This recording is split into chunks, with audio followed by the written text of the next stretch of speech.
Well, I have a 10% chance of rain today, but that is absolutely coming from the right spot. That wind is blowing right in my face, so chance we get lucky. Pray for rain, y'all. Dustups has turned me into a weather nerd where I follow the ECMWF weather model. I have a Tempest weather flow station here, and I'm constantly wondering, when is it going to rain next?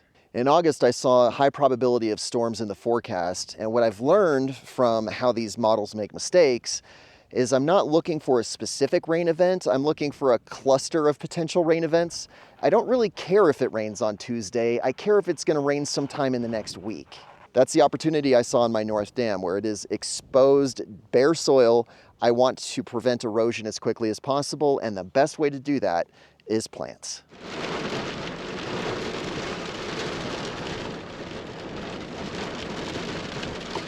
I don't know if this comes out on camera, but I've never had a rainbow appear so close to me.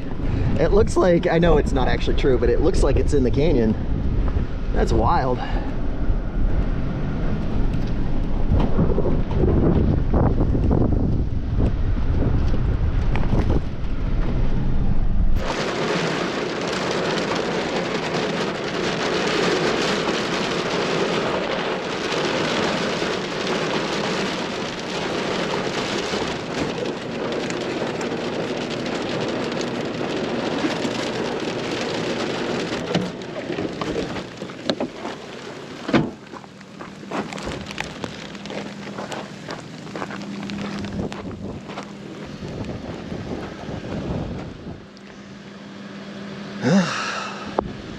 Start here and see how it goes. I'm kind of focusing on this blue grama. I'm trying to focus on the uphill spot because these seeds are gonna get washed downhill if there's the rain that is forecast.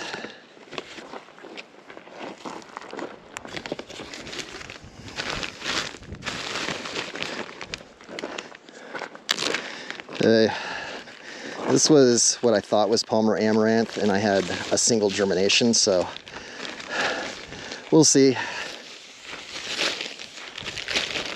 Just let that go everywhere. Hopefully it's just organic matter. Well, actually, I don't say that at all. Hopefully it's a lot of seed, and I'm just wrong. Okay. Winter fat.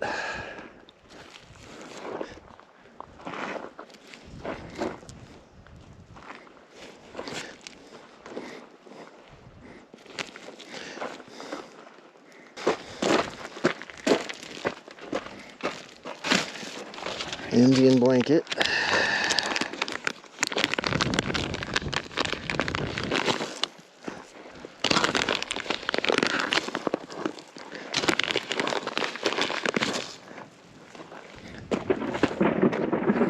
Oh boy.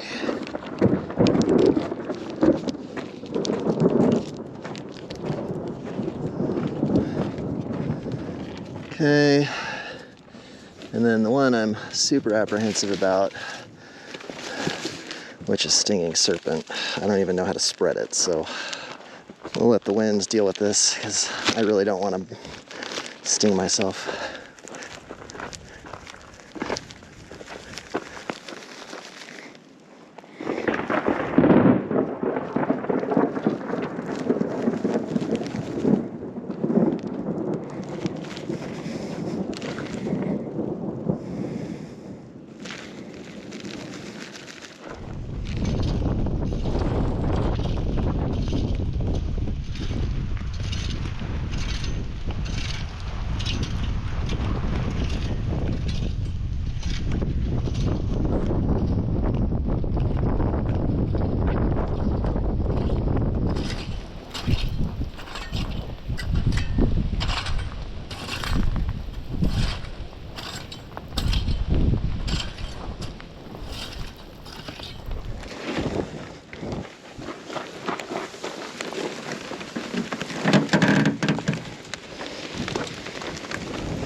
The rain didn't occur on that Friday. It occurred on Sunday. But knowing the forecast and having the seeds on hand, thank you to Thane for sending me the blue grandma seeds, that we were able to get those seeds on the ground, established with the ECB that Casey and his firm donated to take advantage of a rare opportunity.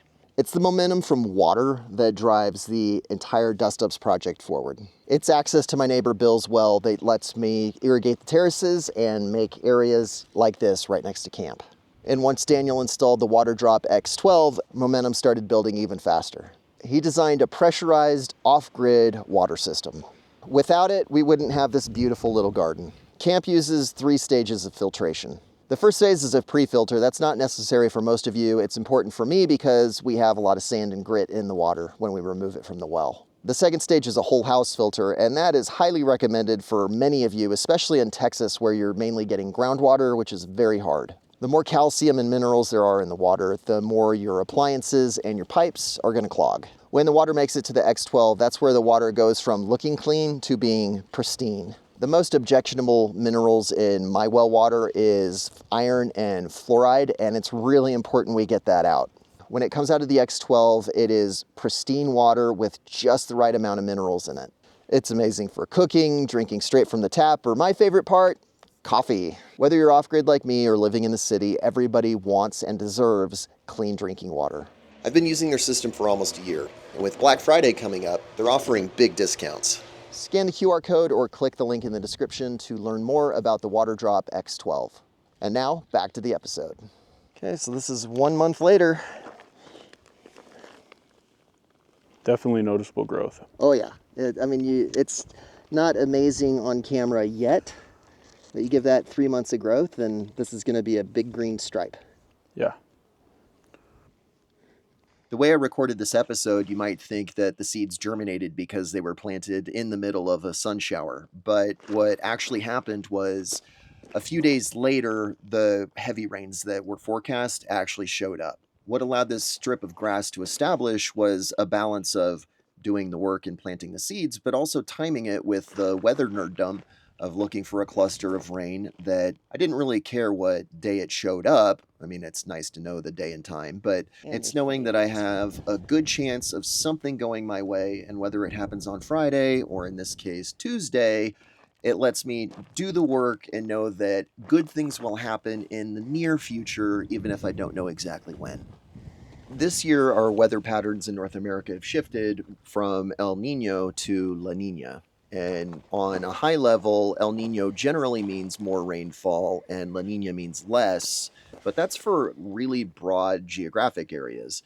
2 years ago, I attended the beef cattle short course at Texas A&M, and I listened to this amazing talk from a climatologist who was explaining how La Nina and El Nino affect weather patterns in different areas of Texas, and I was delighted that he talked about the Trans-Pecos and far west Texas. Apparently, my little section of Texas gets its best winter rains during a mild La Nina, which is exactly what's forecast for this year. It's common for deserts to receive most of their rain in the winter, but the Chihuahuan Desert's different. We depend heavily on summer monsoon rains. However, I've also read about biomass accumulation in the Chihuahuan Desert, and it's closely associated with winter rains, the rare rains. It happens only about, on average, once every 9 years. In the event that we get heavy winter rains this year, and this mild La Nina forecast is exactly what I'm looking at, I do want to make sure that I'm ready for opportunities, both in the sitting area right next to camp and also on these terraces. And that involves spreading seeds that could benefit from a heavy winter rain. But I also want to make sure that this isn't really expensive rat and bird feed. Michelle from El Paso brought seeds to Daniel, and even without me asking, a set of shelves, which is so thoughtful, and thank you, Michelle, for that. But she gave me a thorough explanation about her experience in El Paso growing Mexican evening primrose and why she thought it was such a strong component to add to Dustups. Projects like this are famous for the before and after shots, and I'm going to have to beg for forgiveness in this segment. I really wanted to use it more as an opportunity to highlight the greenery in this area and how well it's doing. These wildflowers aren't even going to germinate until the spring. The reason I felt comfortable spreading the seed now is because it is so tiny that it's extremely difficult for the birds to predate any meaningful quantity of it. Oh. It's better to just get it out here, place my bet, and move on to the next thing. We've done a lot with soil amendments with varying degrees of commitment. This terrace only has 3 cubic yards of cow manure. It's a very minor commitment, and there's not all that much biochar. On the terrace up above me, there's 28 cubic yards of horse manure and a whole bunch of biochar. And what I've discovered is that we got lucky. I'd rather be lucky than smart. And in this case, that big, thick green patch of grass you see in the middle is exactly where Brandon and I had trouble unloading the horse manure, and half the load dumped in one spot. Viewers mentioned that a lot of the seed bank came from the horse manure, and I'm convinced that is absolutely true. And where we put, unintentionally, a ridiculous amount of horse manure, it almost looks like a lawn. If we want to jump ahead in the succession cycle, not bother with weeds and go straight to perennial grasses, horse manure is the way we're going to do it. But that horse manure, it's an amazing resource. I get it for free from a local ranch. It's a waste product for them, but it's also really heavy and very difficult on the equipment. It's a big commitment to get it out here. If I'm going to bring organic matter to Dustups, it needs to have the highest impact for the least amount of money and the least amount of weight. And viewers put me onto the idea of spent mushroom blocks. And although I had trouble finding some near El Paso, I do drive out here once a month, every month for a week. And it's long been on my mind, how do I collect bulk materials that are incredibly impactful? And I think spent mushroom blocks might be the key, because I can bring a cubic yard at a time, even in my Toyota Tacoma.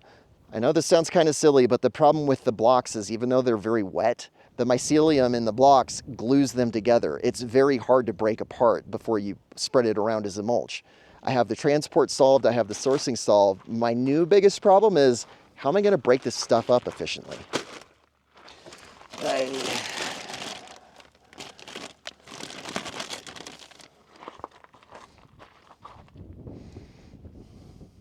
Breaking these mushroom blocks apart is incredibly time consuming. I just have to see if the bulldozer is a bad idea, because you can't miss. I just want to make sure it's not going to shred the plastic and spread 80% of the material on the ground.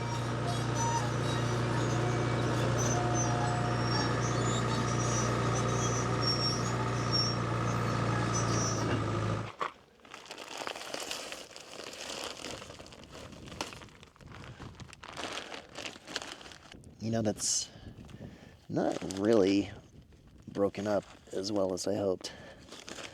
I mean, it's certainly easier, but I don't think it's, I don't know. Actually, that's taking seconds. Yeah. All right, that's worth doing. Those are the right size now. Super fast.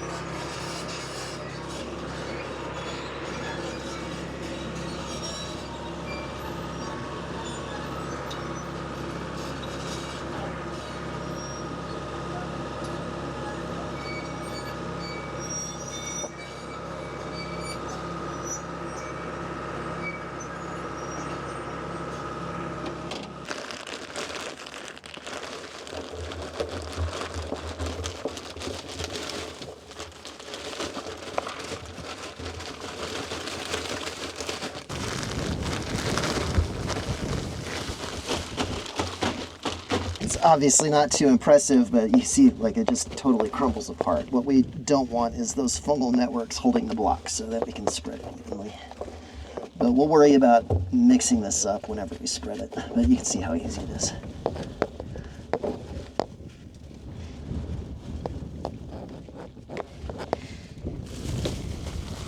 If it was early spring, we've already proven how we're going to cover the soil. We have cowpeas and hydrogel, and even on a lonely patch of exposed ground, those cowpeas took off and covered everything. But the problem is it's fall, and cowpeas aren't going to make it through the winter. We need a different crop. And that's why we started in the garden, to prove that we can get winter cover crops going in the same kind of way.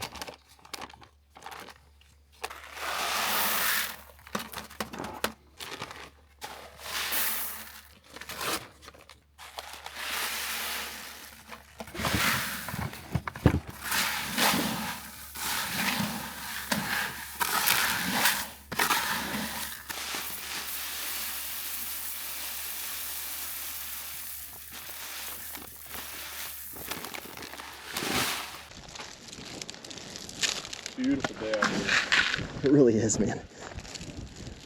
You can really see the progress coming along too. It's great.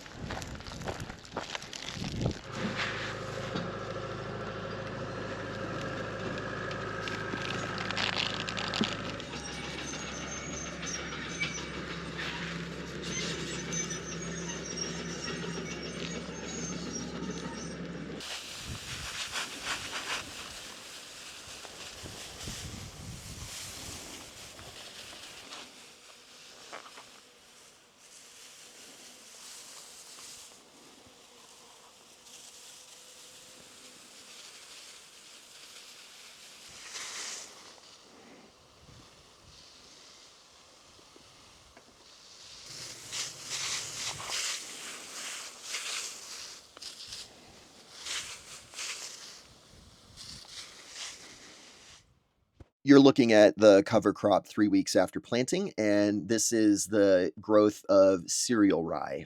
It's commonly used to prevent erosion in cold, dry areas, which is exactly what I have.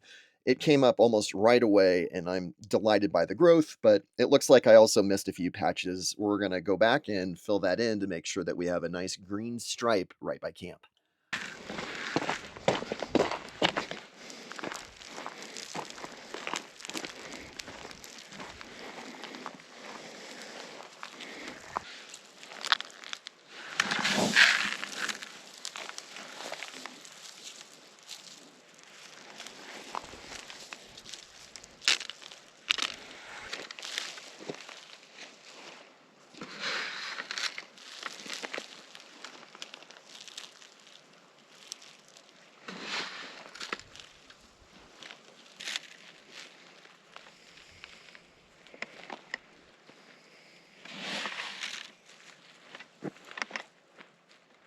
One thing I've learned is not to put stuff down in the hole.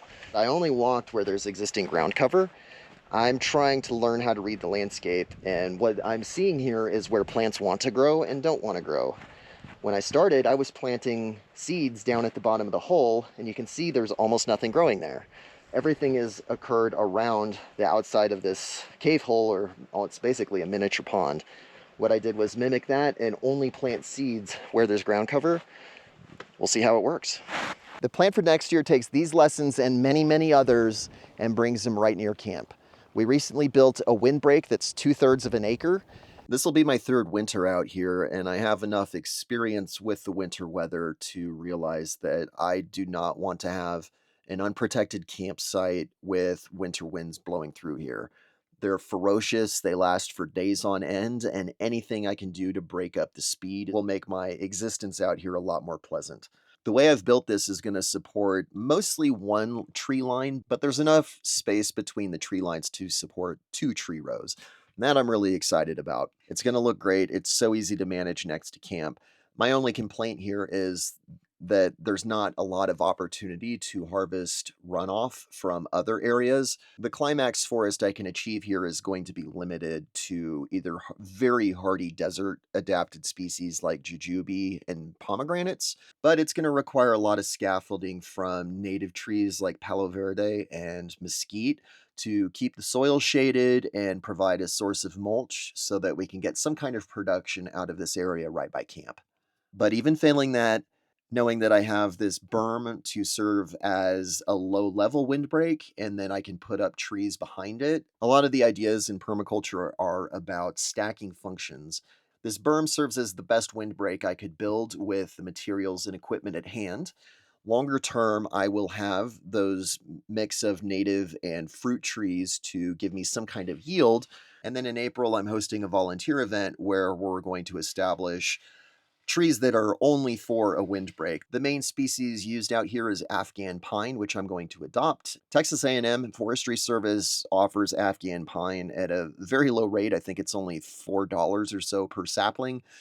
I'm going to want 150 of them, and because of the volume, I'm going to need help. If you are interested in visiting Dustups at the best time of year when the temperature is nice and the wind is less likely to be blowing hard, April and October are the best weather windows.